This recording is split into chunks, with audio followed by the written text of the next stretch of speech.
Hello everyone, আজকে তোমাদের সাথে মিক্স রাইসের রেসিপি শেয়ার করব। প্রথমে চালগুলো ভিজিয়ে রেখেছিলাম, এরপর চালগুলো সিদ্ধ হতে দিয়ে দেব। এরপর কিছুটা পরিমাণ নুন আর রিফাইন তেল দেব।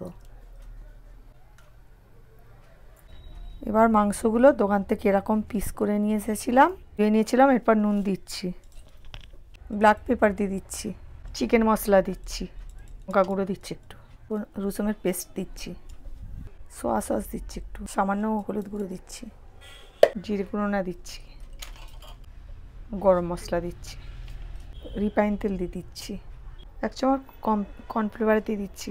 এবার ভালো করে মাখিয়ে নিচ্ছি। কড়াইয়ে বেশ কিছুটা তেল দিয়ে দিচ্ছি। তেলটা গরম হয়ে গেছে, এক এক করে মাংসগুলো ভেজে নেব।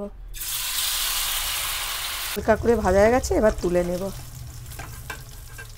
এবার তেল দিয়ে দিলাম একটু, কাজু বাদামগুলো ভেজে নিচ্ছি, কিশমিশ ভেজে নিচ্ছি।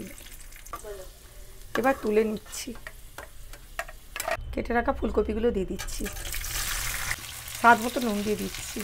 এক করে ভাজা হয়ে গেছে, এবার তুলে নিচ্ছি।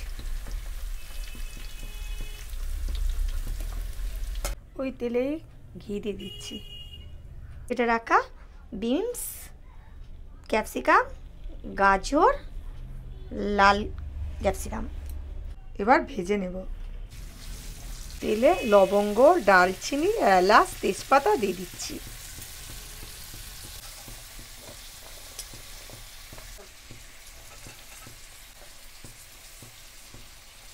স্বাদ মতো নুন দিয়ে দিচ্ছি। পেঁয়াজ কুচোনাগুলো দিয়ে দিচ্ছি, কাঁচা লঙ্কা চেরাগুলো দিয়ে দিচ্ছি, 1 চামচ চিনি দিয়ে দিচ্ছি। ভাজা হয়ে এসছে, অল্প অল্প করে রাইসগুলো দিয়ে দেবো। 1 চামচ চিনি দিচ্ছি, কিছু কিশমিশ দিয়ে দিচ্ছি, তৈরি করা সিক্রেট মশলা দিয়ে দিচ্ছি।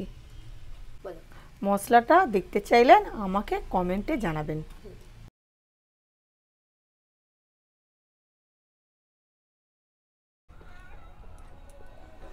মিক্স রাইসটা দারুণ হয়েছে, বাড়িতে তাড়াতাড়ি বানিয়ে ফেলুন।